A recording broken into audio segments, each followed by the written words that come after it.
স্ফটিক দেখি জিলে যেন হৰাইবাৰ নিধি পাই পিতৃক দেখিয়া দূৰতে ৰথৰ নামিলন্ত কৃষ্ণ ৰাম অনেক সাদৰে প্ৰদক্ষিণে দুয়ো কৰিলা পৰিপ্ৰণাম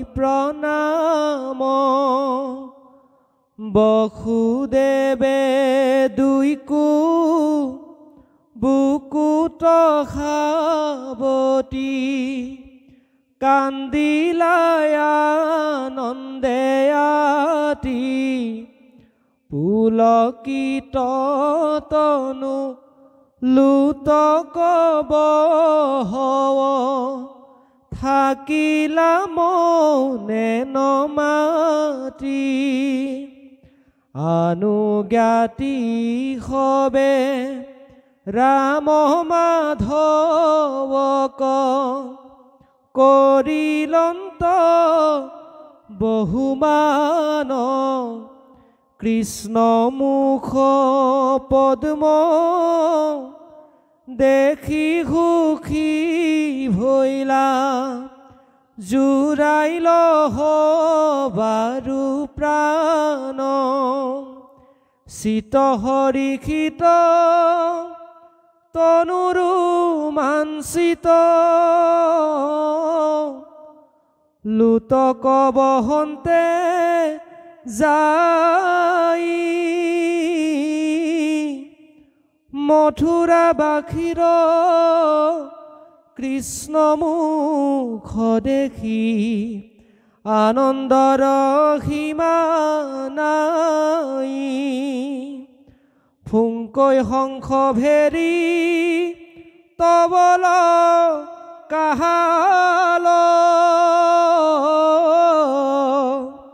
বাঐ বিৰধাক ধূল জয় জয় কৃষ্ণ বুলিয়া জোকাৰ প্ৰজাৰ আনন্দ ৰুল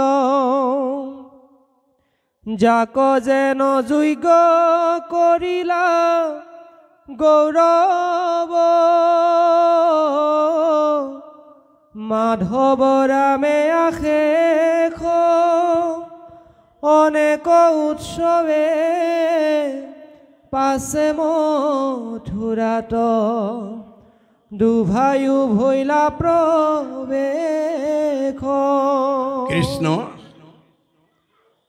এই তলৰ পদৰ মাজেদি আমাক যিখিনি নিৰ্গুণ কৃষ্ণৰ গুণলীলাৰ কথা অৱগত কৰিছে আমাৰ বহুতে হয়তো এই দশম স্কন্ধ পঢ়িছে আদি দশম মধ্য দশম শেষ দশম একাদশ স্কন্ধ ভাগৱত দ্বাদশ স্কন্ধ ভাগৱত বা প্ৰথমৰ পৰা দ্বাদশ পৰ্যন্ত আপোনাৰ বহুতে হয়তো জীৱনত পঢ়িছে শুনিছে গাইছে তৎসত্ত্বেও আমি জীয়াই থকালৈকে এই ভাগৱত কথা গাই থাকিব লাগিব কৈ থাকিব লাগিব শুনি থাকিব লাগিব শংকৰদেৱ মাধৱদেৱৰ জন্মতিথি আমি পাতি আহিছোঁ পাতি থাকিব লাগিব বাৰ্ষিক সেৱা আমাৰ এইটো নামঘৰত প্ৰতি বছৰে পাতি আছে আকৌ পাতি থাকিব লাগিব ইয়াৰ তাৎপৰ্যটো কি কাৰণে আমি একেখিনি কামকে কৰিয়ে থাকিব লাগে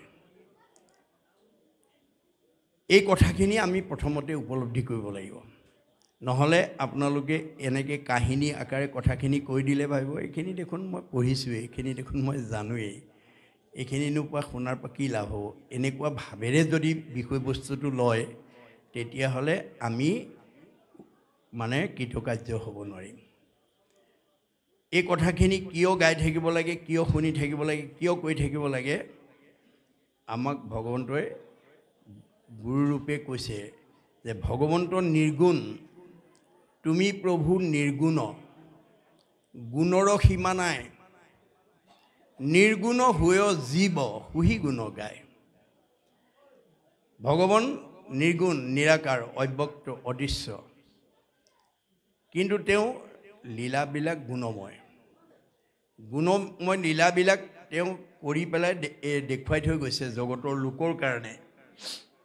আৰু সেই লীলাবিলাকৰ কথা যদি আমি গাই থাকিব পাৰোঁ, কৈ থাকিব পাৰোঁ, শুনি থাকিব পাৰোঁ, তেতিয়াহ'লে আমাৰ মনটো নিৰ্গুণত্বলৈ উত্তৰণ হৈ যাব। আপুনি ক'ব নোৱাৰাকৈ মনটো ভাল হৈ যাব। এয়াই নামৰ মহিমা দেই, মনত ৰাখিব। সেইকাৰণে উদ্ধৱক কৈছে, মূৰ কথা যথাত নিৰ্গুণ সেই স্থান, ঈশ্বৰক জানিলে নিৰ্গুণ হোৱে জ্ঞান, বুলিও নিৰ্গুণ শ্ৰদ্ধা মোহৰ সেৱাৰ, নিৰ্গুণ স্থানক পাৱে ভকতে আমাৰ। আজি আপোনালোক চব গুণত ভকত হৈ আছে, মহন্ত হৈ আছে, সন্ত সাধু হৈ আছে। আপোনালোকে কি হৈ আছে? যে বৈষ্ণৱ হৈ আছে, মহন্ত হৈ আছে। এই কথা আমি ইয়াৰ পৰা বুটলি ল'ব লাগিব। আজি আপোনালোকে ২ নম্বৰ কাঠপাৰা গাঁৱত বসবাস কৰি ল'ৰা ছোৱালী জন্ম দিলেই নহ'ব। ল'ৰা ছোৱালীবিলাকক সৰুৰ পৰা ভক্তি জ্ঞান দিব লাগিব, নীতি সদাচাৰৰ কথা ক'ব লাগিব। যি মাক বাপেকে ল'ৰা ছোৱালী জন্মহে দিছে আৰু পঢ়া শুনাৰ প্ৰতিও দৃষ্টি নাই, নীতি সদাচাৰৰ প্ৰতিও চকু নিদিয়ে, ল'ৰা ছোৱালীকেইটাই কি কৰিছে কি কৰা নাই তাৰ প্ৰতি যাৰ সচেতনতা নাই, সেইখন ঘৰৰ ল'ৰা ছোৱালী কেতিয়াও জীৱনত আগবাঢ়ি যাব নোৱাৰিব। মনত ৰাখিব কথাটো। আপুনি পিতৃ মাতৃ হৈ ল'ৰা ছোৱালীক নৈতিক শিক্ষা দিব লাগিব, আধ্যাত্মিক শিক্ষা দিব লাগিব। কেতিয়া? সৰু কালৰ পৰাই। হেন জানি শিশু খব এৰা আন কৰ্ম, ধৰিও কুমাৰ কালে ভাগৱত ধৰ্ম। পঞ্চম স্কন্ধ ভাগৱতত ঋষভে ১০০টা ল'ৰা জন্ম দিছে। ঋষভ প্ৰভুৱে আটাইতকৈ ডাঙৰটোৰ নাম ভৰত। ভৰতৰ নাম অনুসৰি আমাৰ দেশখনৰ নাম হৈছে ভাৰতবৰ্ষ। ৯জন নৱদ্বীপৰ অধিপতি, ৯জন সিদ্ধ পুৰুষ, ৯ 18 আৰু ভৰতক লৈ ১৯জন, বাকী ৮১টা ল'ৰা কৰ্মকাণ্ডী বুলি কৈছে দেই, মনত ৰাখিব। ৮১টা ল'ৰা কৰ্মকাণ্ডী। স্বয়ং ভগৱন্তৰ পুত্ৰ ৮১জনেই কৰ্মকাণ্ডী। ৬০,০০০ ঋষিয়ে নৈমিষাৰ অৰণ্যত শুকৰ মুখেদি ভাগৱত শুনিছিল। কিন্তু শুকে ভাগৱত কৈ গুচি যোৱাবৰ সময়ত আমাক কোনে ক'ব ইয়াৰ পিছত ভাগৱত বুলি? যেতিয়া সেই সময়লৈকে অৱহেলিত, নিষ্পেষিত, নিজ জাতি বুলি সমাজত বহিবলৈ নিদি বহু যোজনৰ আঁতৰত বহিবলৈ দিয়া সূতে ক'ব বুলি যেতিয়া আঙুলিয়াই থৈ গ'ল, তেতিয়া সূতৰ মুখে ভাগৱত নুশুনো বুলি ৩২ সহস্ৰ ঋষিমুনি গুচি গ'ল। আৰু তেওঁলোকে বৰ্তমানো কৰ্মকাণ্ড প্ৰৱৰ্তন কৰি আছে বুলি কৈছে। ২৮,০০০হে ভাগৱত শুনিলে। কৌৰৱ পাণ্ডৱৰ ১০০টা ল'ৰা ছোৱালী, কৌৰৱৰ ১০০, পাণ্ডৱৰ ৫টা ল'ৰা ছোৱালী। কিন্তু ভগৱন্ত কাৰ লগত থাকে? পাণ্ডৱৰ লগত, কৌৰৱৰ লগত নাথাকে। মনত ৰাখিব। গতিকে আপুনি ল'ৰা ছোৱালী জন্ম দি যদি সৎ শিক্ষা নিদিয়ে, সেইখন ঘৰত কৃষ্ণক ৰাখিব নোৱাৰিব। কৃষ্ণ থকা এটা পৰিয়াল আৰু এখন ঘৰ আমি নিজেই ভাগৱতৰ আদৰ্শৰে গঢ়ি তুলিব লাগিব। আৰু এই কথাবোৰ গাব, শুনিব, ক'ব লাগিব। আপোনালোকৰ প্ৰত্যেকখন ঘৰতে দশম কীৰ্তন, ঘোষা, ৰত্নাৱলী, গীতা, ভাগৱত এখন হ'লেও আছে। অসমীয়াৰ প্ৰতি ঘৰে ঘৰে শাস্ত্ৰ আছে। বৰ্তমান পঢ়িব জনা ল'ৰা ছোৱালীও আছে, বোৱাৰীও আছে, জীয়াৰীও আছে।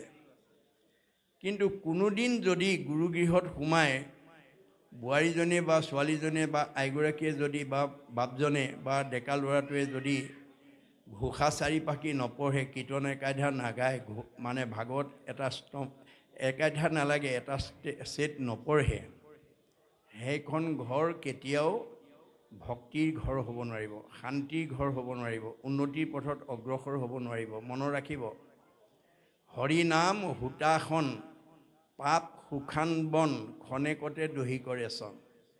ভগৱন্তৰ নামৰ মহিমা কি? ই জুইৰ লগত তুলনা কৰিছে, পাপবিলাক শুকান বনৰ লগত তুলনা কৰিছে। শুকান বনত জুই লাগিলে যেনেকৈ তৎক্ষণাত পুৰি যায়, আইগৰাকী বা বোৱাৰীজনী বা ছোৱালীজনী ৰাতিপুৱা শুই উঠি কৰা প্ৰাৰ্থনাটোৱে তেনেকৈয়ে পাপ বিনাশ কৰে। মুক্তিটো নিস্পৃহাজিতো সেহি ভকতক নমো, ৰসময় মাগুহু ভকতি, সমস্ত মস্তকমণি, নিজ ভকতৰ বৈশ্য, ভজু হেন দেৱ যদুপতি বুলি ধুনীয়া সুৰত গাইছে বোৱাৰীজনী বা ছোৱালীজনীয়ে গুৰুগৃহত সোমায়। কিন্তু ছোৱালীজনী বা বোৱাৰীজনী বা আইগৰাকীয়ে নাজানে মুক্তিটো নিস্পৃহা যিটো সেহি ভকতক নমো, ৰসময় মাগুহু ভকতি মানেনো কি, অৰ্থটো নাজানে। গুৰুজনাই কৈছে তোমাৰ মুখৰ আগতে বিষ অকণমান পৰি আছে, তুমি নাজানা বিষ বুলি, অমৃত বুলি বুটলি খাই দিলা। এতিয়া বিষ কণে ক'ব নেকি এওঁ নাজানি খাইছে, এওঁক নামাৰোঁ বুলি? বিষ জানিয়েই খাওক বা নাজানিয়েই খাওক, বিহে মানুহ মাৰিবই। ঈশ্বৰৰ গুণ নাম অৰ্থ জানি লওক বা অৰ্থ নজনাকৈ লওক, অৰ্থ জানি পঢ়ক বা অৰ্থ নাজানি পঢ়ক, ই পাপ বিনাশ কৰিবই। জানি বা নাজানি কৰে নামৰ কীৰ্তন, তথাপিতো পাপ দহি নামে কৰে চন। এই কথাবিলাক আপোনালোকে গুৰুত্ব দিব লাগিব। এতিয়া আমি এইখিনি কাহিনী আকাৰে যদি ইয়াৰ অৰ্থভেদ কৰোঁ, বিশেষ ৰস নাপাব, কিন্তু ইয়াত বিশেষ ৰস নাই। কি কৈছে যে আখিলন্ত ৰামকৃষ্ণ দুই ভাই ভৈলসৱে জনাজনি পাঞ্চজন্য শংখ বজাই দিয়াৰ লগে লগে গোটেই মথুৰাবাসীয়ে জানিলে যে কৃষ্ণ বলৰাম আকৌ আমাৰ ঘৰলৈ ঘূৰি আহিছে। মথুৰাৰ প্ৰজা লৰিল উভতি, কৰিয়া আতি উৎসৱ, গৈলা আগবাঢ়ি বসুদেৱ আদি যতেকো বন্ধু বান্ধৱ। গতিকে কৃষ্ণ বলৰাম অহাৰ লগে লগে সকলো উৎসৱ মুখৰ পৰিৱেশৰ সৃষ্টি হৈছে আৰু আগবাঢ়ি গৈ তেওঁলোকক আদৰণি জনাই আনিবৰ কাৰণে গৈছে। বিস্তৰ দিৱস কৃষ্ণক নেদেখি আছিলা মৃতক প্ৰায়, আনন্দ মূৰ্তিক দেখি জিলে যেন হৰাই বাৰ নিধি পায়। গতিকে বহুদিনৰ মূৰত কৃষ্ণ বলৰাম মথুৰালৈ ঘূৰি অহাৰ লগে লগে, তাৰ আগলৈকে তেওঁলোক মৃতপ্ৰায় হৈ আছিলে। কৃষ্ণ বলৰামক নেদেখি, এইটো বাহ্যিকতা দেই, এইটো বাহ্যিকতা, এইটো এটা কাহিনীহে। ইয়াৰ আধ্যাত্মিক দৰ্শনটো কি? যিখন ঘৰত কৃষ্ণৰ গুণনাম নাগায়, নকয়, নুশুনে, সেইখন ঘৰৰ জীৱবিলাক জীয়াতে মৰা বুলি কৈছে। কদাচিতো নলয় মোহৰ নাম যশ, জানিবা অৰ্জুন সিটো মনুষ্য ৰাক্ষস। এইটো হ'ল মানুহৰ ৰাক্ষস। আৰু সাধুৰ সংগে কৃষ্ণ কথা নুশুনে যি নৰ, জীৱন্ততে মৰা সিটো অধম পামৰ। আমাৰ মনক আনন্দ কোনে দিব? ভগৱন্তৰ কৃষ্ণ গুণনামৰ এই বাক্য শব্দ ব্ৰহ্মবিলাকে দিব। ইয়াৰ প্ৰতিটো শব্দই হৈছে ব্ৰহ্ম বুলি কৈছে, ৱৰ্ড ইজ গড বুলি কৈছে। শব্দই ব্ৰহ্ম, ঈশ্বৰ, বাক্যই ব্ৰহ্ম। উদ্ধৱক যাবৰ সময়ত কৈছে তুমি চিন্তা নকৰিবা, তোমাৰ কাৰণে জীয়াই থাকিবৰ কাৰণে প্ৰয়োজনীয় সকলোবিলাক মই তোমাক দি থৈ আহিছোঁ। তোমাৰ কাৰণে পুণ্যভূমি সৃষ্টি কৰি থৈ আহিছোঁ, তোমাৰ কাৰণে তীৰ্থস্থান সৃষ্টি কৰি থৈ আহিছোঁ, তোমাৰ কাৰণে সত্ৰ প্ৰতিষ্ঠা কৰি থৈ আহিছোঁ, তোমাৰ কাৰণে মই বৈকুণ্ঠ প্ৰতিষ্ঠা কৰি থৈ আহিছোঁ, আৰু প্ৰয়াণৰ পিছতো মই তোমাৰ মাজত থাকিম। নিশ্চয় কৰি কহোঁ শুনা সাৱধানে, তুমি ভকত যি স্থানে থাকে সেই পুণ্যভূমি। আজি আপোনালোকে যদিও ২ নং কাটপাৰ নামঘৰত আছোঁ বুলি ভাবিছে, আপোনালোক আজি ক'ত আছে? বৈকুণ্ঠত আছে, পুণ্যভূমিত আছে। ভকত য'ত থাকে সেইখন পুণ্যভূমি। ভকতে যদি সেই ঠাইত সমবেত হৈ ভগৱন্তৰ গুণ নাম লয়, শ্ৰৱণ কীৰ্তনমূলক কৰে যত্ৰ যত্ৰ, দ্বিতীয় বৈকুণ্ঠ সেইটো তাকে বোলে সত্ৰ। আজি এয়া দ্বিতীয় বৈকুণ্ঠ, এয়াই সত্ৰ বুলি কৈছে। কৃষ্ণৰ পৰম নিৰ্মল উদাৰ কথাৰ জৈত প্ৰকাশ, গংগা আদি কৰি যত তীৰ্থ আছে ততিষে কৰে নিবাস। আজি ইয়াত সমস্ত তীৰ্থ এই নামঘৰত প্ৰবাহমান হৈ আছে। আপুনি বাহ্যিক তীৰ্থত গা ধুলে গাৰ মলিহে আঁতৰ হ'ব বুলি কৈছে ভাগৱতে। আজি তাৰিখত যদি কোনোবাই গংগা গয়া কাশী প্ৰয়াগ সেইটোত যদি গা ধুবলৈ যায়, ভাগৱতে কৈছে তেওঁ গাৰ মলিটো আঁতৰাই আহিব পাৰিব, মনৰ মলি আঁতৰ নহয়। গংগা আদি কৰি যত তীৰ্থ নিৰন্তৰ, কেৱলে হৰন্ত মাত্ৰ পাপ শৰীৰৰ মলিবিলাক আঁতৰাব পাৰিব, মনৰ মলি আঁতৰ নহয়। কিন্তু সাধুৰ সংগে বাহিৰে ভিতৰে শুদ্ধি কৰে, হেন সাধু সেৱা নকৰিব কোনো নৰে। আজিৰ এই নামঘৰলৈ আহি যদি দুটা দিনত ল'ৰা ছোৱালীয়ে সেৱা এটা কৰে, দৰ্শন এটা কৰে, শ্ৰৱণ এটা কৰে, তেওঁ বাহিৰ ভিতৰ দুইটা শুদ্ধ হৈ যাব। গতিকে গংগা গয়াকাশী তীৰ্থও অপবিত্ৰ হৈ যায় যেতিয়া পাপীবিলাকে চুই দিয়ে। এনে পাতকীৰ সংস্পৰ্শত গংগা আদি তীৰ্থদত্ত পাপে हुए পৰম মলিন, হৰিক হৃদয়ে ধৰি ভকতে পৰশে গৈ তেবে हुए পাতকৰহীন। গংগা গয়াকাশীবিলাকত পাপীবিলাকে চুই দিয়াৰ লগে লগে, গা ধুই দিয়াৰ লগে লগে অপবিত্ৰ হৈ যায়, তেওঁলোক পাপী হৈ যায়। আৰু ভগৱানক প্ৰাৰ্থনা কৰে, পাপীবিলাকে আমাক দূষিত কৰি দিলে, তুমি কৃপা কৰা। পবিত্ৰ কৰিব লাগি মহাতীৰ্থ জল, তীৰ্থে তীৰ্থে ফুৰে তজু ভকতসকল।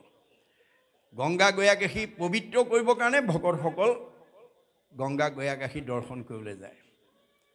গতিকে গংগা গয়াকাশীত গৈ ভকত হেৰি নহয়, ভকতেহে গংগা গয়াকাশীক পবিত্ৰ কৰে। এই কথা বিদুৰে যেতিয়া 14 বছৰ কাল তীৰ্থ পৰ্যটন কৰি মহাভাৰতৰ যুদ্ধৰ পিছত ঘূৰি আহিছিল, পদূলিৰ মূৰতে যুধিষ্ঠিৰে সাবত মাৰি ধৰি কুন্তীকে প্ৰমুখ্য কৰি পঞ্চপাণ্ডৱে যেতিয়া আদৰণি জনাই আনিবলৈ গৈছিল, যুধিষ্ঠিৰে কান্দি কান্দি কৈছিল, খুৰাদেউ তুমি অতকাল ক'ত তীৰ্থ কৰিলা, ক'ত খালা, ক'ত শুলা, ক'ত থাকিলা? কোনো ক্ষেত্ৰ তীৰ্থভূমি এটকালে ফুৰাভূমি, কেনমতে মিলিল আহাৰ। জানিলোঁ তোমাকো পাই তীৰ্থেহে পবিত্ৰ ভৈলা, তীৰ্থৰেহে সাধা উপকাৰ। তুমি গৈ আচলতে তীৰ্থত পবিত্ৰ হোৱা নাই খুৰা, তুমিহে তীৰ্থক পবিত্ৰ কৰিলা। কাৰণ পাতকীৰ সংস্পৰ্শত গংগা আদি তীৰ্থ যত পাপে हुए পৰম মলিন, হৰিক হৃদয়ে ধৰি ভকতে পৰশে গৈ তেবে हुए পাতকৰহীন। গতিকে তুমি তীৰ্থক পবিত্ৰ কৰিবৰ কাৰণেহে গ'লা। শংকৰদেৱেও একাধিকবাৰ তীৰ্থ পৰ্যটন কৰিছে, নিজে শুদ্ধ হ'বৰ কাৰণে নহয়, তীৰ্থক শুদ্ধ কৰিবৰ কাৰণে। আৰু অকুৰৰ আগত সেই কথাটো দশম স্কন্ধত কৃষ্ণই কৈছে, কহিলা অকুৰ আগে দশম স্কন্ধত, শিলাময় জলাশয় দেৱতীৰ্থ যত, জানিবাহ তাৰা সবে দেৱতীৰ্থ হয়, তথাপিতো সাধুৰ সংগ শ্ৰেষ্ঠ আতিশয়। দেৱে তীৰ্থে চিৰকালে পবিত্ৰ কৰে, দৰ্শন মাত্ৰে শুদ্ধ কৰে সাধুচয়। গতিকে আজি ইয়ালৈ আহি দৰ্শন হোৱাৰ লগে লগে আমাৰ বাহিৰ ভিতৰ দুটা শুদ্ধ হৈ যাব। আৰু প্ৰয়াণৰ পিছত মই তোমাৰ মাজতে থাকিম উদ্ধৱ। ক'ত থাকিম? তিৰুদ্ধায় প্ৰবিষ্টয়ম শ্ৰীমদ ভাগৱত নৰ্বম তে নয় বাংময় মূৰ্তি প্ৰত্যক্ষ বৰ্ততে হৰৈ, শ্ৰৱণাত সেৱনাত দৰ্শনাত পাঠাত পাপনাশিনী। ভগৱানে কৈছে মই প্ৰয়াণৰ পিছত শব্দ ব্ৰহ্ম বাক্য ব্ৰহ্মৰূপে ভাগৱতত অন্তৰ্নিহিত হৈ থাকিম। সেই ভাগৱত যদি তুমি দৰ্শন কৰিব পাৰা, সেই ভাগৱত যদি সেৱা কৰিব পাৰা, সেই ভাগৱত যদি শ্ৰৱণ কৰিব পাৰা, আৰু সেই ভাগৱত যদি কীৰ্তন কৰিব পাৰা, তোমাৰ চব পাপবিলাক মই নাইকিয়া কৰি দিম। পাপটো আমি কাৰোবাক দেখুৱাই দিয়া বস্তু নহয়।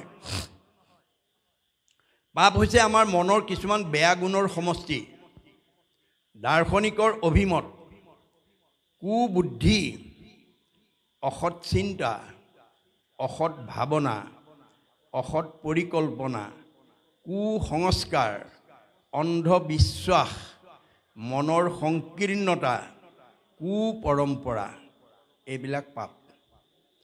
এই বেয়া ভাৱবিলাকে যাৰ অন্তৰত প্ৰভাৱ পেলাই থাকিব, সি ভাল চিন্তা, ভাল কৰ্ম, ভক্তি কৰ্ম কৰিব নোৱাৰে।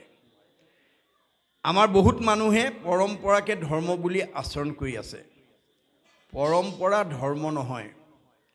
পৰম্পৰা হৈছে এটা এটা সময়ত মানি চলা নিয়ম। ই গতিশীল।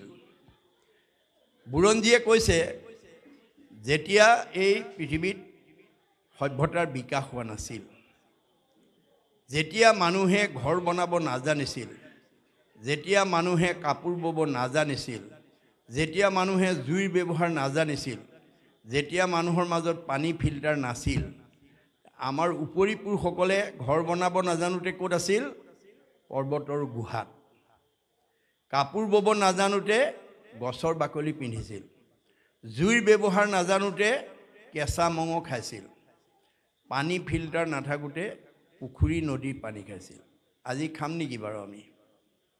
আজি আমি আমাৰ উপৰি পুৰুষসকলে গছৰ বাকলি পিন্ধিছিলে বুলি আমি পিন্ধিম নেকি বাৰু? এতিয়া আমি পৰ্বতৰ গুহাত বাস কৰিম নেকি বাৰু? নকৰোঁ। কাৰণ আমাক গুৰুজনাই ভাগৱতৰ মাজেদি বুজাই দিছে, সময় গতিশীল, যুগ গতিশীল, জীৱন গতিশীল, সুখ দুখ গতিশীল, সভ্যতা গতিশীল, জগত গতিশীল, ধৰ্ম গতিশীল, পৰম্পৰাও গতিশীল। এইবোৰ একেদৰে নাথাকে, ইয়াৰ গতি গৈ থাকে, সলনি হৈ থাকে। সেইকাৰণে শংকৰদেৱে কৈছে, তোমালোকে সকলো পৰম্পৰা মানি চলিবও নালাগে আৰু সকলো পৰম্পৰা এৰিবও নালাগে। যিবিলাক পৰম্পৰাত বাস্তৱতা আছে, শাস্ত্ৰসন্মত দিশ আছে, দৰ্শন আছে আৰু বিজ্ঞান আছে, এইটো শাশ্বত পৰম্পৰা। এই পৰম্পৰাবিলাক জগত থকালৈকে আমি পালন কৰি থাকিব লাগিব।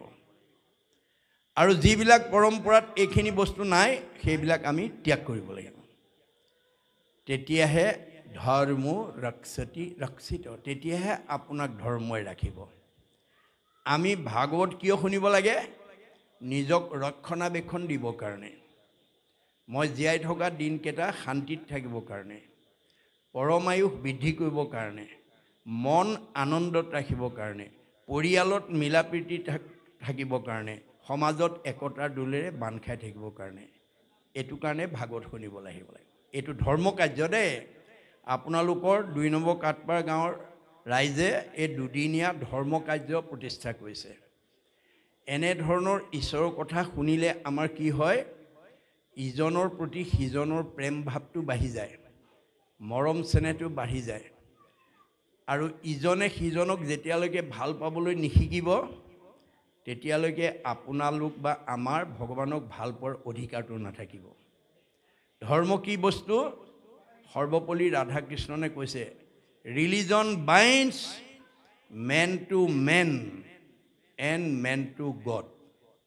এই ধৰণে ভাগৱত যদি সঘনে শুনি থাকে, এনেকুৱা অনুষ্ঠান যদি আপোনালোকে সঘনে পাতি থাকে, চব ডেকা ল'ৰা, গাভৰু ছোৱালী, বোৱাৰীসকলে মিলি পেলাই যেতিয়া একেলগে কাম কৰি থাকিব, সৎ কামৰ চিন্তা কৰি থাকিব, তেতিয়া ইজনৰ প্ৰতি সিজনৰ প্ৰেম ভাৱটো বাঢ়ি থাকিব। আমি ইজনে সিজনক ভাল পাবলৈ শিকিলেহে ভগৱানক ভাল পাব পাৰিম। আমি যদি পৰিয়ালত ইজনে সিজনক ভাল নাপাওঁ, সমাজত ইজনে সিজনক ভাল নাপাওঁ, সেইখন সমাজৰ মানুহ, সেইখন পৰিয়ালৰ মানুহে ঈশ্বৰক ভাল পাব নোৱাৰে। ধৰ্মই আমাক কি কৰিব? একতাৰ দোলেৰে বান্ধি ৰাখিব। Religion is that which binds society together, which divides society, breaks it up into parts, and makes people fight one another, is অধৰ্ম। আপোনালোকৰ পৰিয়ালত যদি মিলা প্ৰীতি নাই, ওচৰ চুবুৰীয়াৰ লগত মিলা প্ৰীতি নাই, সমাজত যদি ইজনে সিজনক ভাল নাপায়, সেইখন সমাজ অধৰ্মী সমাজ, সেইটো পৰিয়াল অধৰ্মী পৰিয়াল। গতিকে তাকো আমি ধৰ্মৰ পৰিয়াললৈ সেইখন সমাজকো আমি উত্তৰণলৈ আনিব পাৰিম কেতিয়া যেতিয়া এই নদীখন বোৱাব এই দুদিনীয়া যি কৃষ্ণ নদী বোৱাইছে এই নদীখন যদি সঘনে বৈ থাকে তেতিয়া ভাগৱতে কৈছে অকৃষ্ণ নাম কীৰ্তনৰ নদী নাই জিঠানত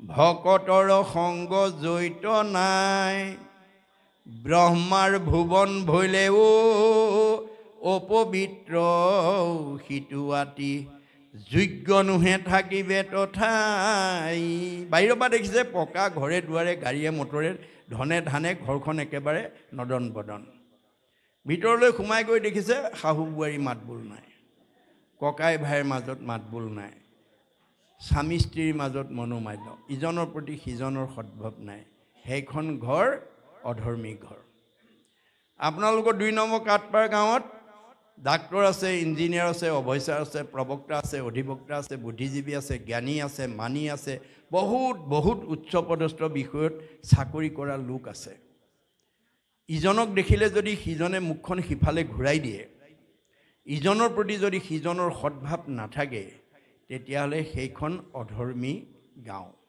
অধৰ্মী সমাজ গতিকে আমাৰ এই কৃষ্ণ কথাৰ ৰসামিতে আমাক সেই আধ্যাত্মিক শিক্ষাটো দিবৰ কাৰণে গৈ আছে গতিকে এতিয়া গৈলা আগবাঢ়ি বসুদেৱ আদি যতেক বন্ধু বান্ধৱ বিস্তৰ দিৱস কৃষ্ণক নেদেখি আছিলা মৃতক প্ৰায় আনন্দ মূৰ্তিক দেখি জিলে যেন হৰাইবাৰ নিধি পায় কৃষ্ণ বলৰামক পোৱাৰ লগে লগে তেওঁলোকে হেৰুৱা ধন ঘূৰাই পোৱাৰ নিচিনাকৈ আনন্দ পাইছে আমাৰ নামঘৰত বা সমাজত বা আমাৰ ঘৰত কিবা নাম প্ৰসংগ পাতিলে আমাৰ তেনেকুৱা আনন্দ হ'ব লাগে আজি ভকত দেখা পাম দেই আজি কৃষ্ণ কথা শুনিবলৈ পাম দেই আজি কৃষ্ণ প্ৰসাদ খাবলৈ পাম দেই এই বুলি আপোনাৰ মনত আনন্দ ভাৱ জাগৃত হ'ব লাগিব সেই পৰিৱেশ যদি আমাৰ গৃহত আমাৰ সমাজত আমাৰ পৰিৱেশত নাথাকে তে সেইখন মৰা মৃতপ্ৰায় মানুহ বুলি কৈছে যাৰ মুখত আনন্দ নাই যাৰ মিলা প্ৰীতি নাই যাৰ ইজনৰ প্ৰতি সিজনৰ সদ্ভাৱ নাই সেইখন গাঁও যদিও দেখাত জীয়াই আছে সেইখন মৰা মানুহ বুলি কৈছে গতিকে আমি এই কথাবিলাক উপলব্ধি কৰিব লাগিব পিতৃক দেখিয়া দূৰতে ৰথৰ নামিলন্ত কৃষ্ণ ৰাম অনেক সাদৰে প্ৰদক্ষিণে দুয়ো কৰিলা পৰিপ্ৰণাম এয়া হৈছে পিতৃ মাতৃৰ প্ৰতি আমাৰ যিটো পুত্ৰৰ সদ্ভাৱ ভক্তি ভাৱ পিতৃ মাতৃক দেখিলে আমাৰ শ্ৰদ্ধা ভক্তি থাকিব লাগিব পিতৃ মাতৃক সেৱা শুশ্ৰূষা আমি কৰিব লাগিব এইটো পুত্ৰৰ ধৰ্ম স্কুললৈ ওলাই গৈছে ডাঙৰজনে মাকে ক'ব লাগিব বোপাই দেউতাক সেৱা এটা কৰি যোৱা দেউতাকে ক'ব মাকো সেৱা এটা কৰি যোৱা ইজনে সিজনৰ প্ৰতি আঙুলিয়াই দিব লাগিব ল'ৰা ছোৱালীক পিতৃ মাতৃৰ ভক্তিৰ প্ৰতি অনুৰাগী কৰি তুলিব লাগিব সেইখন ঘৰ সদাচাৰী ঘৰ ভক্তিবাদৰ ঘৰ হ'ব ভকতৰ ঘৰ হ'ব মনত ৰাখিব যিখন ঘৰৰ মানুহে এই কথা উপলব্ধি নকৰে ল'ৰাটো স্কুললৈ যাওঁতে গৈছে যোৱা বুলিয়ে কৈ পঠিয়াব নহয় নহয় বোপাই কৃষ্ণ বুলি কৈ যোৱা ৰাম বুলি কৈ যোৱা হৰি বুলি কৈ যোৱা আমি সদায় যাত্ৰাৰ কালত ঈশ্বৰৰ নাম লৈ কৰ্ম কৰিব লাগে কাৰণ আপুনি ক'ৰবালৈ গৈছে তাত লক্ষ্য আৰু উদ্দেশ্য আছে ল'ৰাটো স্কুললৈ গৈছে ভৱিষ্যত সি মানুহ হ'ব লাগিব এজন ভাল মানুহ হ'ব লাগিব জ্ঞানী মানুহ হ'ব লাগিব ভক্তিবাদৰ মানুহ এজন মই ল'ৰাটোক গঢ়ি তুলিব লাগিব গতিকে তাৰ কাৰণে কৃপা কোনে কৰিব আপোনাৰ সেই যাত্ৰাৰ লক্ষ্য বা উদ্দেশ্যটো কোনে সাধন কৰিব আপুনি ৰাতিপুৱা শুই উঠি ক'ৰবালৈ যাব ওলাইছে ক'ৰবালৈ যদি যাবলৈ ওলাইছে তেতিয়াহ'লে আপোনাৰ যাত্ৰাৰ কি থাকিব এটা লক্ষ্য বা উদ্দেশ্য থাকিব আপুনি কৰ্ম এটা কৰিবলৈ আগবাঢ়িছে সেই কৰ্মটোত আপোনাৰ কি থাকিব কামনা বা বাসনা এটা থাকিব গতিকে আপোনাৰ কামনা বা বাসনাটো কোনে পূৰণ কৰিব ভগৱন্তই কৈছে মই কৰিম মই পূৰ্ণ কাম তুমি অকাম মই স্বতন্ত্ৰ তুমি পৰতন্ত্ৰ তোমাৰ মনৰ কামনা মই পূৰণ কৰিম গতিকে তুমি কৰ্মবিলাক মোত অৰ্পণ কৰিবলৈ শিকিবা আৰু শিকাবা আপুনি অকলে ভক্তি জ্ঞান জানিলে নহ'ব ঘৰখনৰ পৰিয়ালকো ভক্তি জ্ঞানৰ শিক্ষা দিব লাগিব আপুনি অকলে ঈশ্বৰ ভক্তি কৰিলে নহ'ব, বাকী সকলোকো ভক্তিৰ আদৰ্শবিলাক শিকাব লাগিব, তেতিয়াহে আপুনি ঘৰখনত মিলা প্ৰীতিয়ে থাকিব পাৰিব। এইখিনি আমাৰ জ্যেষ্ঠসকলৰ দায়িত্ব আৰু কৰ্তব্য। মনত ৰাখিব, জ্যেষ্ঠজনে কৰে যদি গৰিহিত কৰ্ম, অন্যে ভাবে তাকো সেহি মহাধৰ্ম। ডাঙৰসকলেই যদি শুই উঠি মুখখন ধুয়েই ভূতযজ্ঞ কৰে, বিষ্ণু যজ্ঞ নকৰে, ল'ৰা ছোৱালীয়েও সেইটোৱে ধৰ্ম বুলি পালন কৰিব। গতিকে আপুনি ডাঙৰসকলে যিবোৰ আদৰ্শ দেখুৱাব, সৰুবিলাকে সেইটো অনুকৰণ কৰি থাকে আৰু তাকে ধৰ্ম বুলি পালন কৰে। গতিকে ভাগৱত শুনি আমি প্ৰথমতে নিজে সদাচাৰী হ'ব লাগিব, নিজে ঈশ্বৰ ভক্তিপৰায়ণ হ'ব লাগিব আৰু সেই আদৰ্শবিলাক ল'ৰা ছোৱালীক শিকাব লাগিব। আপোনাৰ ল'ৰা ছোৱালীকেইটাক শিক্ষা দীক্ষা বা কোনোবা দিশত আগবাঢ়ি যাবৰ কাৰণে বৈকুণ্ঠপতি কৃষ্ণই আশীৰ্বাদ নিদিয়েহি। কোনে দিব? ভকতে দিব। গতিকে সেই ভকতক আমন্ত্ৰণ কৰি বা সেই ভকত আহিলে আপুনি সেই ল'ৰা ছোৱালীকেইটাক আশীৰ্বাদ এটা লোৱাৰ পৰিৱেশ দিছেনে নাই, তাৰ ওপৰতহে আপোনাৰ ভৱিষ্যতে ল'ৰাটোৱে পিতৃ মাতৃক কিমান শ্ৰদ্ধা কৰিব, বৃদ্ধ বয়সত কিমান আদৰ কৰিব, সেইটো নিৰ্ভৰ কৰিব। এদিন নগাঁৱত এই কৰোণা কালত আমাৰ জগতৰ উপকাৰৰ কাৰণে এটি নামঘৰত ৰাইজে ভাগৱত অনুষ্ঠান পাতিছিলে ব্যাখ্যামূলক, আৰু তাত আমাক নিমন্ত্ৰণ কৰিছিলে, আমি গৈছিলোঁ। সেই সময়ত মেট্ৰিক পৰীক্ষা হ'ব। মই প্ৰসংগক্ৰমে এই কথাটো ক'লোঁ যে এতিয়া আপোনালোকৰ আগন্তুক মেট্ৰিক পৰীক্ষা ল'ৰা ছোৱালীয়ে দিব, ভগৱানে আহি কাৰো ল'ৰা ছোৱালীক নকয়হি তই পঢ়া শুনাত ভাল হ'বি, তোমাৰ মানে পৰীক্ষা ভাল হ'ব, তোমাৰ মংগল হওক বুলি নকয়হি। কোনে ক'ব?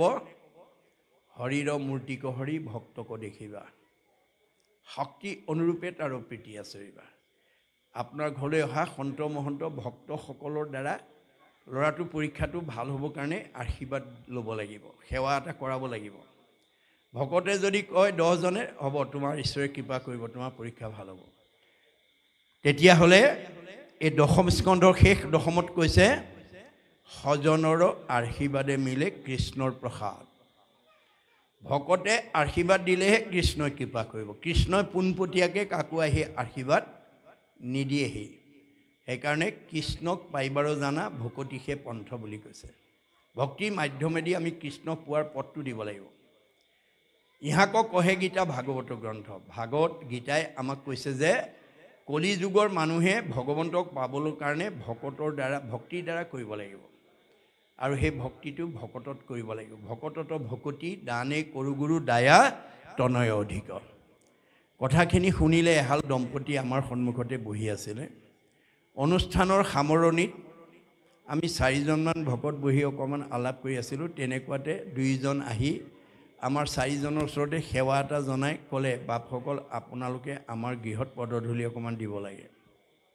বোলো আপোনাৰ ঘৰ কিমান দূৰত? বোলে সেই দেখি থকা ঘৰখনেই, নামঘৰৰ পৰা দেখি থকা ঘৰখনেই। আমি বোলো হ'ব যাওক, আমি গৈ আছোঁ, আপুনি যাওক। তেওঁলোকে আগত গৈ ঘৰ দুৱাৰ সাৰি মুচি ঢাৰিকত পাৰি ধূপ ধূনা জ্বলাই একদম সুন্দৰকৈ ৰাখিছে। আমি গৈ পোৱাৰ লগে লগে বহিবলৈ দিছে, হাত ভৰি ধুৱাই বহুৱাইছে, আৰু আহি প্ৰথমতে বাপেক আৰু মাকে সেৱা কৰিছে। আমি আশীৰ্বাদ দিছোঁ। তাৰপিছত 2জন আমাৰ সেৱা কৰি ভিতৰলৈ সোমাই গ'ল, ৰুম এটালে। আমি বুজি পোৱা নাই কিয় গুচি গৈছে। তাৰমানে সেই ঘৰখনৰ ল'ৰা এটাই সেই বছৰ মেট্ৰিক দিব।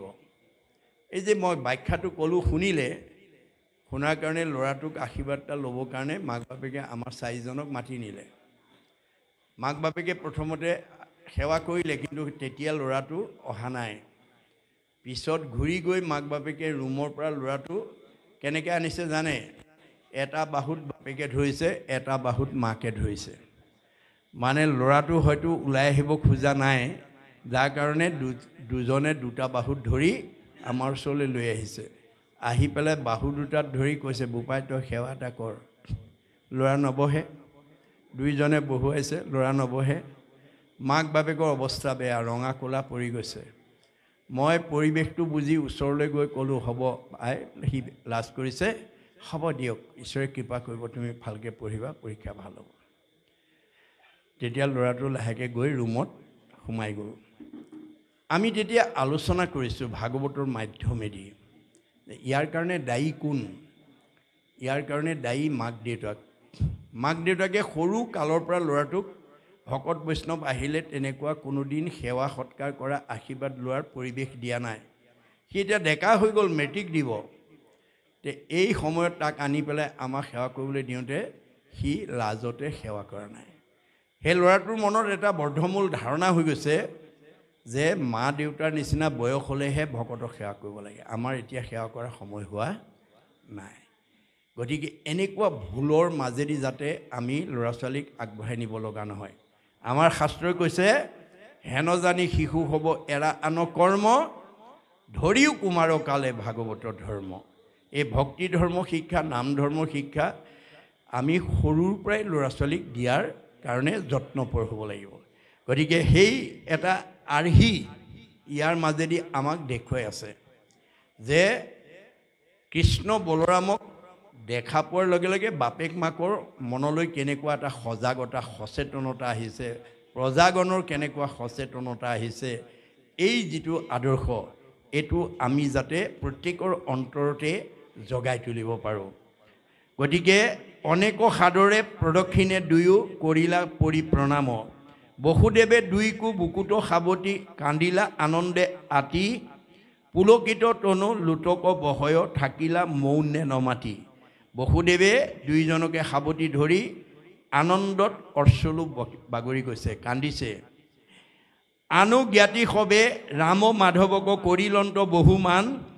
কৃষ্ণ মুখপদ্ম দেখি সুখী ভৈলা জোৰাইল সবাৰো প্ৰাণ গতিকে বাহ্যিকত এইটো এটা দেখুৱাই আছে যে কৃষ্ণ বলৰামক দেখাৰ লগে লগে মাক বাপেকৰ আনন্দ আহিছে প্ৰজাগণৰ আনন্দ আহিছে গতিকে আধ্যাত্মিক দিশত সেই ৰাম কৃষ্ণ নামে আমাৰ মনলৈ সচেতনতা আনিব লাগিব আনন্দ আনিব লাগিব ৰাম কৃষ্ণ নাম উচ্চাৰণ নহ'লে যেন ঘৰখন মৃতপ্ৰায় ঘৰখন যেন কিবা এটা মৰিশালী ৰূপত আছে এনেকুৱা আমি অনুভৱ কৰিব লাগিব গতিকে যিটো কথা ২৮,০০০ ঋষিয়ে কৃষ্ণ কথা ক'বলৈ আহ্বান জনাওঁতে সুতে সেই নিবেদনটো কৰিছিলে কি বুলি অকিনো মহাভাগে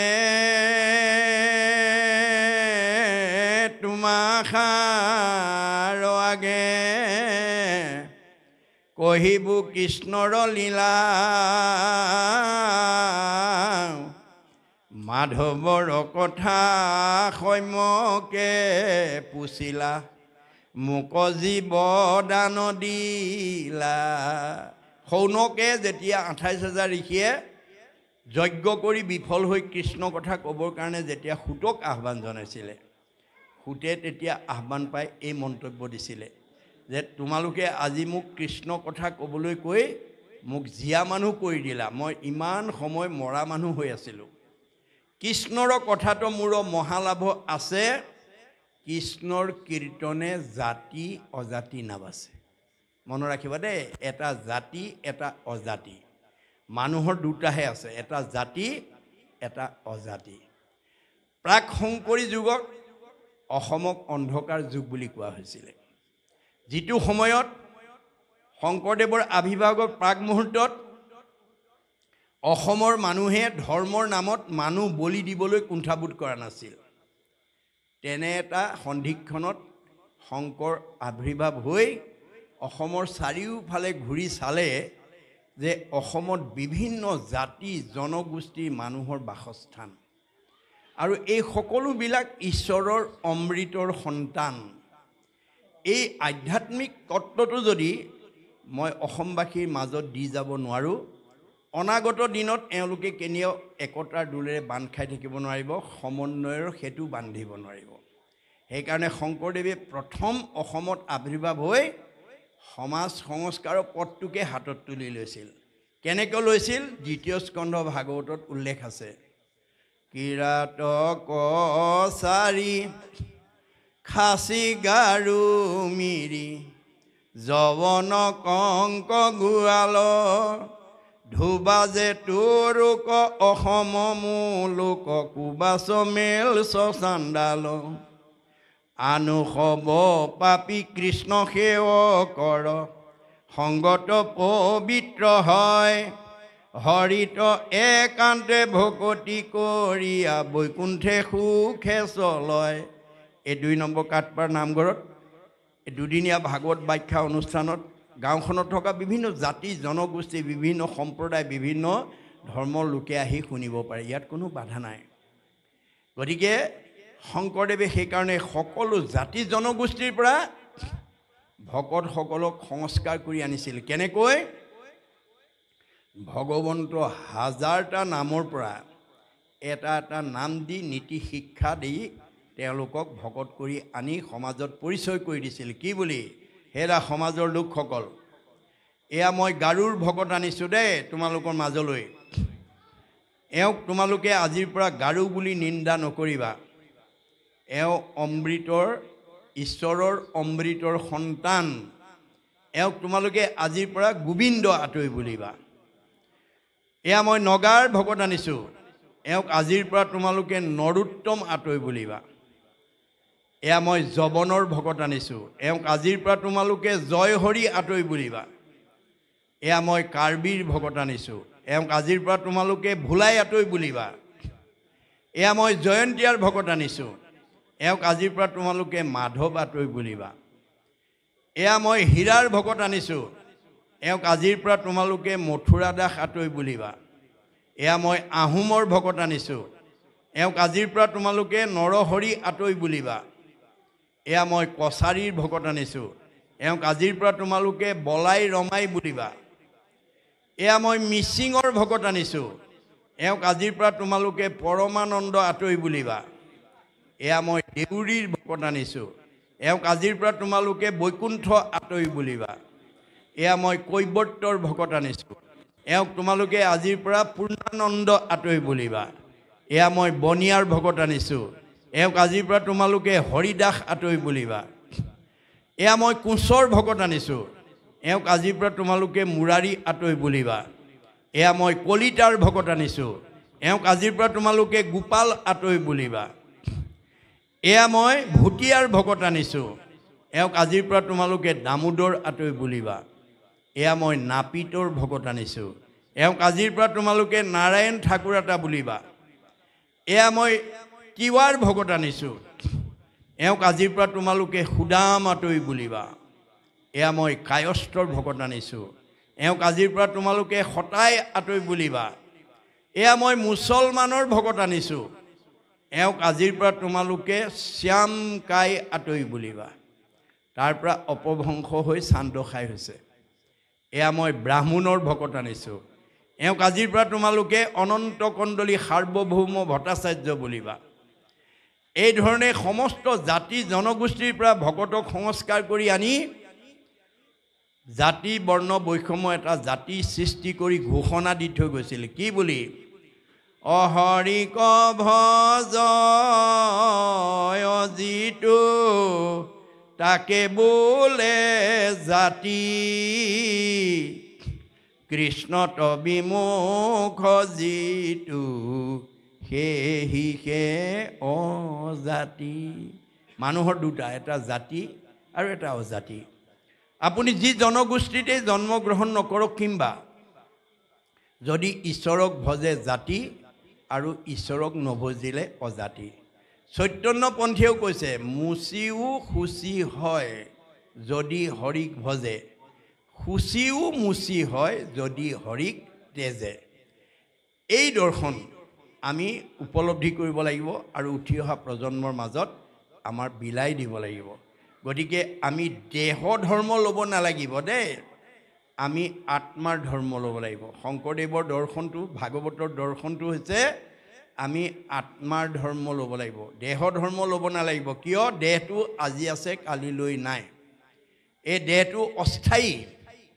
দেহৰ কি আছে? মতা আছে, মাইকী আছে, বগা আছে, ক'লা আছে, ওখ আছে, চাপৰ আছে, শকত আছে, ক্ষীণ আছে, আপোন আছে, পৰ আছে, চুত আছে, বৰ আছে। এইবোৰ দেহ ধৰ্ম।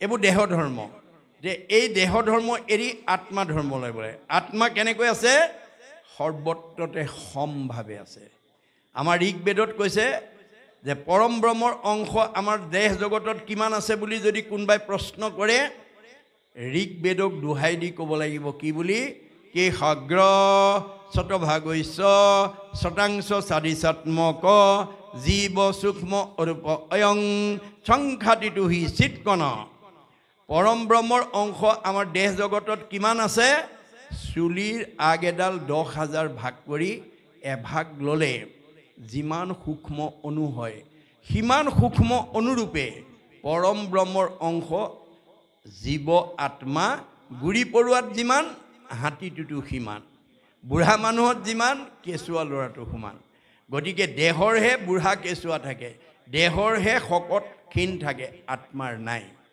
গতিকে এই আত্মা ধৰ্ম যিদিনালৈকে আমি ল'ব নোৱাৰিম তেতিয়ালৈকে অহা যোৱা কৰি থাকিব লাগিব দেই মনত ৰাখিব আপুনি যিমান ধনী মানি বিদ্যাৱন্ত সুখ ভোগত নাথাকক কিংবা যদি আত্মধৰ্ম নলয় আপুনি অহা যোৱা কৰি থাকিব লাগিব পুনৰপি জনমম পুনৰপি মৰণম পুনৰপি জনমম পুনৰপি মৰণম হৈ থাকিব লাগিব গতিকে আমি দেহ ধৰ্ম এৰি আত্মা ধৰ্মৰ শিক্ষা আমি যাতে নিজেও ল'ব পাৰোঁ উঠি অহা প্ৰজন্মৰ মাজত যাতে আমি বিলাই থৈ যাব পাৰোঁ তাৰ কাৰণে মহাপুৰুষে ভাগৱতৰ মাজেদি এই আহ্বান আমাক জনাই আছে কিন্তু আজি আমাৰ সমাজত আত্মা ধৰ্ম লোৱাতকৈ দেহ ধৰ্ম লোৱা মানুহৰ সংখ্যা বেছি দেই আপোনালোকে নিজকে সুধিব আপুনি দেহ ধৰ্ম লৈছেনে আত্মা ধৰ্ম লৈ আছে দেহ ধৰ্ম লোৱাৰ স্বভাৱ কেনেকুৱা আমাৰ বুঢ়াসকলে আপ্তবাণীত কয় খেনুক দেখি ৰান্ধে বাঢ়ে খেনুক দেখি দুৱাৰ মাৰে এয়া হৈছে দেহ ধৰ্মৰ আদৰ্শ আমাৰ সমাজত কিছুমান মানুহ আছে ধনী মানি বিদ্যাৱন্ত চাকৰি বাকৰি থকা লোক হ'লে খুব আদৰ সাদৰে বহাই ছুপাৰ চিটত বহাই সেৱা শুশ্ৰূষা কৰি খুৱাই বুৱাই পঠিয়াব যদি অলপ আৰ্থিক দুৰৱস্থা চাকৰি বাকৰি নোহোৱা অলপ দুখীয়া শ্ৰেণীৰ মানুহ আহে চোতালতে সুধিব কেলে আহিছিলে বোলে বাপক লগ কৰিবৰ কাৰণে আহিছে এই বাপ নাই নহয় ক'লৈ গ'ল এই মাত্ৰ বজাৰ কৰিবলৈ ওলাই গ'ল বোলে হয় নেকি বোলে হয় তেনেহ'লে যাওঁগৈ আৰু বোলে যোৱাগৈ আৰু আমাৰ বহুতে চোতালৰ পৰাই কিছুমান মানুহক পঠিয়াই দিয়ে সেইটো স্বভাৱ আছে যদি এৰিব দেই আপুনি ওচৰ আঁতৰ মতা মাইকী ধনী দুখীয়া এই ভাৱেৰে যাতে আপুনি ধৰ্ম আচৰণ কৰিব লগা নহয় আপুনি আত্মা দৃষ্টিৰে ধৰ্ম আচৰণ কৰিব মানুহটোহে ওচৰৰ বা আঁতৰৰ হ'ব পাৰে মাইকী মানুহজনীহে ওচৰ বা আঁতৰৰ হ'ব পাৰে দেহৰহে মতা মাইকী আছে আত্মাৰ নাই গতিকে ওচৰৰ ভকতজনেই হওক বা আঁতৰজনেই হওক ধনী ভকতজনেই হওক বা দুখীয়া ভকতজনেই হওক আপুনি যদি গৃহস্থী ধৰ্মত বহুৱাই লৈ শক্তি অনুৰূপে তাৰো প্ৰীতি আচৰিবা আছে যদি ধূপ এডাল জ্বলাই সকলো ল'ৰা ছোৱালী আহি সেৱা এটা কৰি আশীৰ্বাদ এটা ল'ব নাই যদি ঠাইকণ মুচিয়ে সেৱা এটা ল'ব তেতিয়া দুখীয়াই হওক বা ধনী হওক ওচৰেই হওক বা আঁতৰেই হওক মতা মানুহেই হওক বা মাইকী মানুহেই হওক দেহৰহে ধৰ্ম এইটো মতা মাইকী মানে আপোন পৰ চুতবৰ এইটো দেহ ধৰ্মহে আত্মাৰ ধৰ্ম নহয় আপুনি সেৱা কৰাৰ লগে লগে সকলোৱে এটা কথা ক'ব কি অ হৰি অ ৰাম অ হৰই মানে হৰতি পাপ ইতি হৰি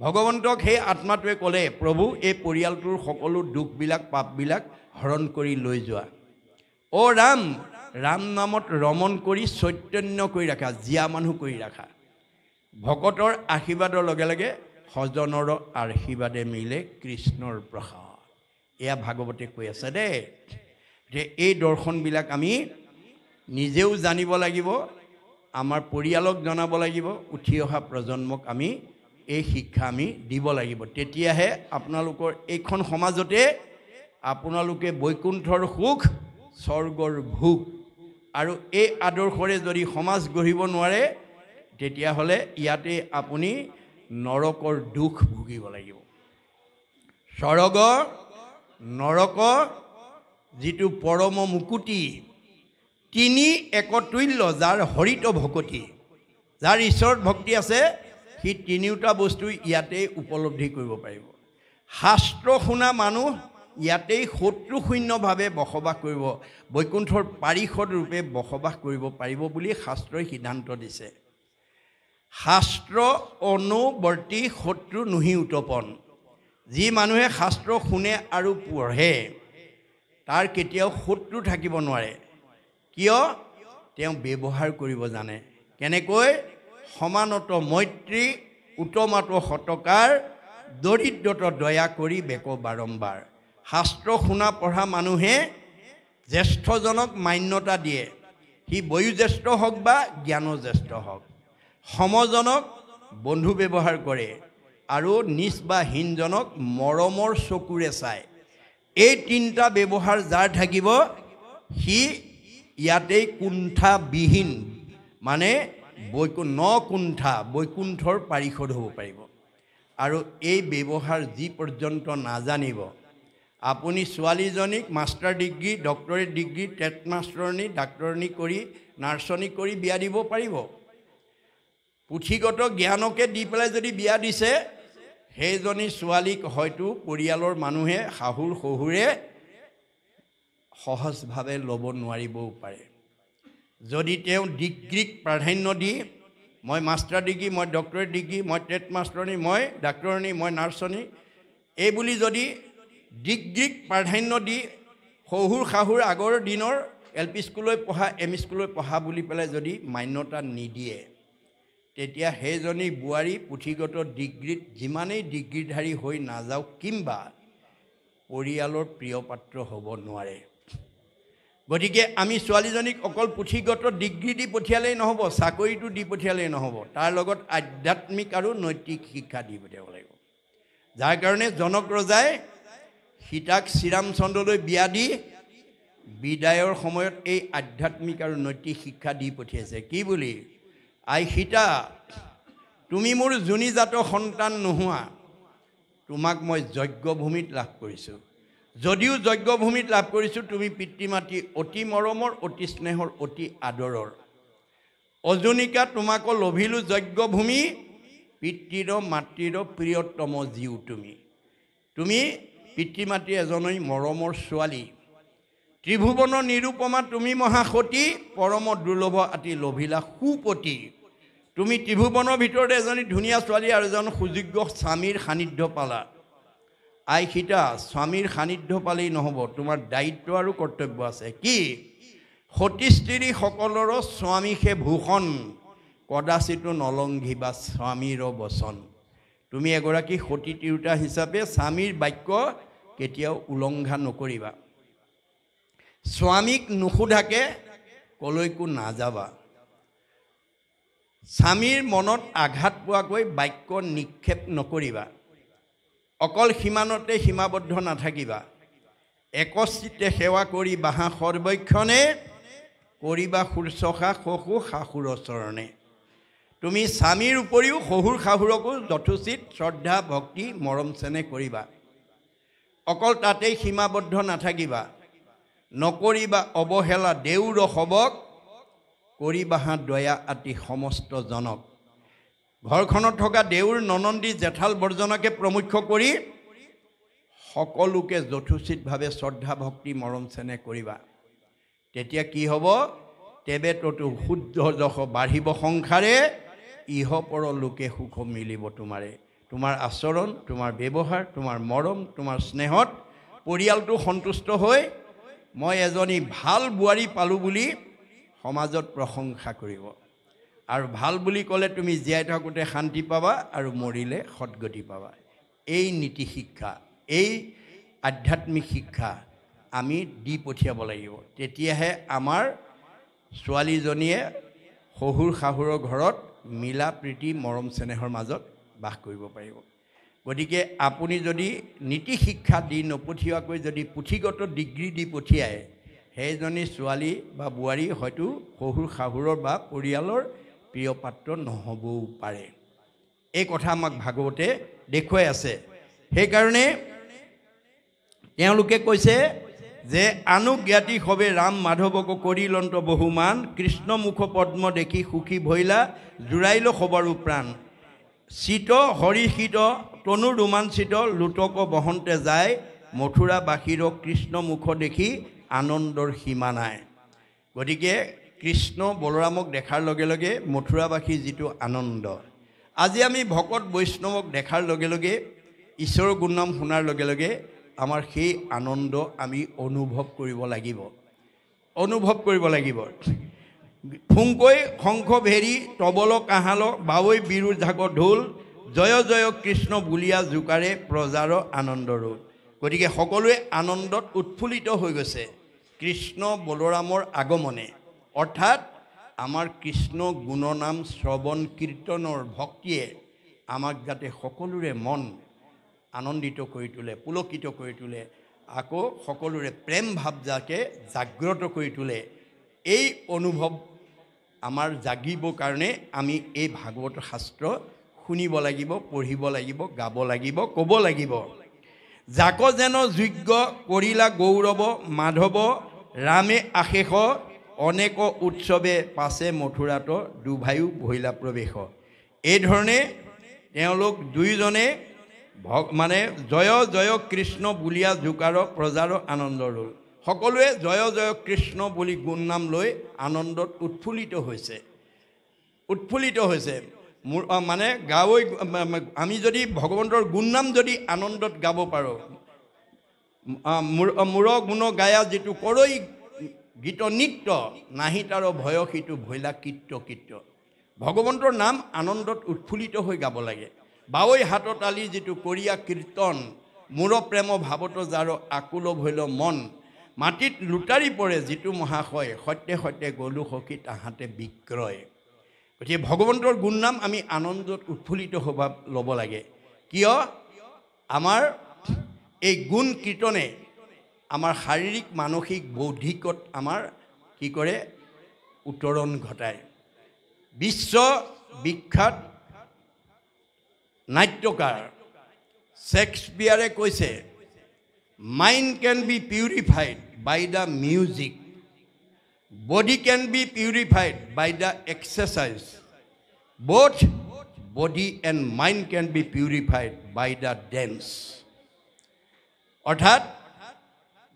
ভগৱন্তৰ গুণ কীৰ্তন বৰগীত লোকগীত হৰিনাম দিহানাম এইবিলাকে আমাৰ কি কৰে মনটো শুদ্ধ কৰি ৰাখে সদায় পুৱা গধূলি প্ৰাৰ্থনা এটা কৰক আপুনি গাওক আপোনাৰ মনটো উৎফুল্লিত হৈ থাকিব সংস্কাৰ হৈ থাকিব এই আদৰ্শতে মনত ৰাখিব যিবিলাক মানুহে বৰগীত গায় লোকগীত মানে দিহানামৰ পৰা ধৰি কীৰ্তন ঘোষা যিসকলে গাব ভাগৱত যিসকলে গাব তেওঁলোকৰ মানে মনটো শোধন হৈ থাকিব mind can be purified by the music body can be purified by the exercise হাত চাপৰি বাই আপুনি পুৱা গধূলি নাম এটা লওক গাওক ভকতৰ মাজত তেতিয়া আপোনাৰ শৰীৰৰ জড়তাবিলাক নাইকিয়া হৈ যাব আমাৰ এনেকুৱা কিছুমান মানুহ আছে নামত বহিলে বাকী সকলৰ লগত মিলাই চাপৰিটো বজাব নোৱাৰা মানুহ আমাৰ মাজত আছে কাৰণ তেওঁ কোনোদিন অংগ সঞ্চালন কৰা নাই জড়তা হৈ গৈছে তেওঁ গতিকে এই জড়তা ভাৱেৰে যাতে আমাৰ শৰীৰটো ৰাখিব নালাগে ভগৱন্তৰ গুণ নাম গাই আমি শৰীৰটো এক্সাৰচাইজ কৰিব লাগে যাতে আমাৰ শৰীৰটো কি হৈ থাকে অংগ প্ৰত্যংগবিলাক যাতে সচেতন হৈ থাকে আৰু যেতিয়া আপুনি গীত নৃত্য কৰি মানে নাচিব তেতিয়া আপোনাৰ মন আৰু বুদ্ধি দুইটাই উৎকৰ্ষ সাধন হ'ব বা সংস্কাৰ হৈ যাব সেইকাৰণে আমি এইখিনি আমাৰ এতিয়া আপোনালোকৰ নামঘৰত অকল ঈশ্বৰৰ গুণনাম লৈ থকাতে সীমাবদ্ধ নকৰিব উঠি অহা ল'ৰা ছোৱালীবিলাকক শংকৰ মাধৱৰ 6খন 12খন যি অংকীয়া গুৰু মানে যিটো নাটক তেওঁলোকে ৰচনা কৰিছে ব্ৰজাৱলী ভাষাত তাৰ এখন নাটক হ'লেও আপোনালোকে ল'ৰা ছোৱালী শিক্ষা দিব আৰু এই নামঘৰত যদি সেইসকল উঠি অহা প্ৰজন্মই গীত বাদ্য নৃত্য পৰিৱেশনৰ দ্বাৰা নিৰ্গুণ কৃষ্ণৰ গুণলীলা প্ৰদৰ্শন কৰিব পাৰে তেতিয়াহ'লে সেই শিশুসকলৰ জীৱনত কি উপকাৰ হ'ব বেদে কৈছে কেশৱ অগ্ৰে গীতং বাদ্যং নৃত্যং য কৰোতি কলৌ নৰহ পদে পদে অশ্বমেধ ফলং প্ৰাপ্নতি নিত্যৈছ ভগৱানৰ সন্মুখত গীত বাদ্য নৃত্য পৰিৱেশনৰ জৰিয়তে যিসকল শিল্পীয়ে নিৰ্গুণ কৃষ্ণৰ গুণলীলা নামঘৰত প্ৰদৰ্শন কৰিব তেওঁলোকৰ প্ৰতিটো খোজৰ মূল্য হ'ব এটা এটা অশ্বমেধ যজ্ঞৰ সমান পুণ্য।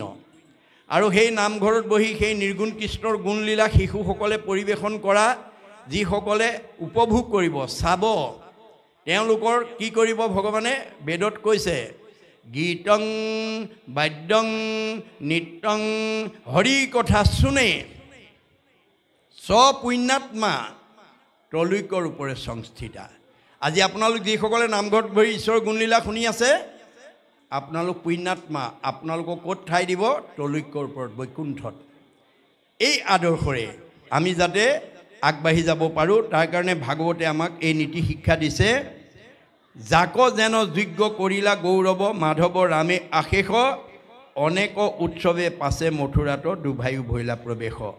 আপোনালোকে যথোচিতভাৱে মানুহক মান্যতা দিবলৈ শিকিব লাগিব শিকাব লাগিব জ্যেষ্ঠজনক সন্মান কৰিবলৈ শিকাব লাগিব সমজনক বন্ধু ব্যৱহাৰ কৰিবলৈ শিকাব লাগিব আৰু নিজ বা হীনজনক মৰমৰ চকুৰে চাবলৈ শিকাব লাগিব শিকিব লাগিব। এই আদৰ্শ এতিয়া মথুৰাত প্ৰৱেশ কৰাৰ লগে লগে বলৰাম কৃষ্ণৰ স্বভাৱগত আচৰণত সেই ধৰণে প্ৰকাশ কৰি তেওঁলোকে আনন্দমুখৰ এটা পৰিৱেশৰ মাজত মথুৰাত প্ৰৱেশ কৰিছে। এই নীতি শিক্ষা দি আছে দেই। ইয়াৰ পিছত কি কৈছে আমি শুনিম। বাঢ়ক বাঢ়ক।